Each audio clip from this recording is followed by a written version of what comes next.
Crime reporter and host of the John DePetro show. John DePetro joins me. Nice to talk to you again. You were in the courtroom. Thank you, Greta. And yes. And it's now we're at the part where we're all playing the guessing game. We know what the jury's thinking, or what's important. But do please play along with me.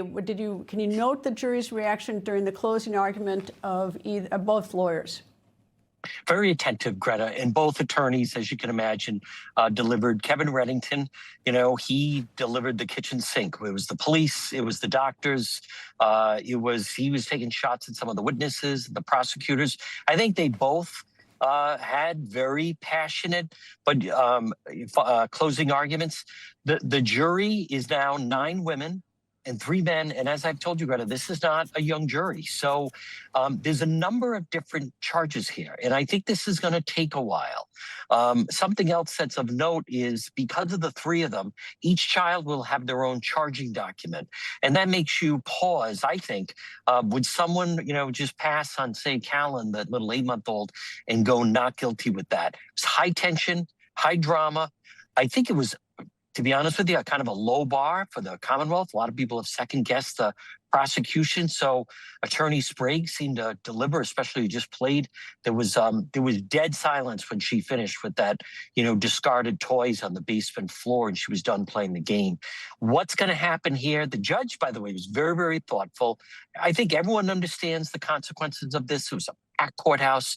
Now everyone is waiting to see just how long this is going to take and what they're going to come back with. Was her family in the courtroom? And also tell me about her husband. I know he testified. Did he testify as called by the defense or by the prosecution? Patrick testified in the very beginning, called by the prosecution. He was not recalled by the defense. We have not seen him since. TMZ had a photo, I believe he was in New York. Her family was in the courtroom. Also, Greta, interesting, for the first time, behind where the prosecutors sit, that entire 2 rows was packed with police and also other members of the district attorney's office. So that when they came in, I could tell they were kind of stunned. Like suddenly, not only is it a packed courtroom, but there's people right behind where the prosecutors are, because those 2 seats had been emptied the entire trial. Well, I tell you, prosecutors always, they oftentimes do that, pack it to make it, whatever. But that's not so unusual. I tell you, the jury's been out now for a little bit. There've been no notes from the jury, so we don't have any idea what's going on, right? We don't, and it's there's a lot of questioning whether or not maybe they're going to settle on a manslaughter charge. Maybe they're going to settle on a second degree. Maybe it will be not guilty, that she should not be criminally held. I'm like you, I don't like to guess, but the judge, I think, is a patient judge, a thoughtful judge. I think he's going to help them reach the proper conclusion here. The only thing you can do at this point is guess, because we have no idea what's going on behind closed doors, and we also don't know what the jurors think is particularly important. One final question: I assume that that Lindsay Clancy had her back to the public. Were you able at all to see her or see her reaction? I could, Greta. At times she was crying when they were talking, especially about the children. And then it was interesting when the prosecutor was up, Attorney Sprague.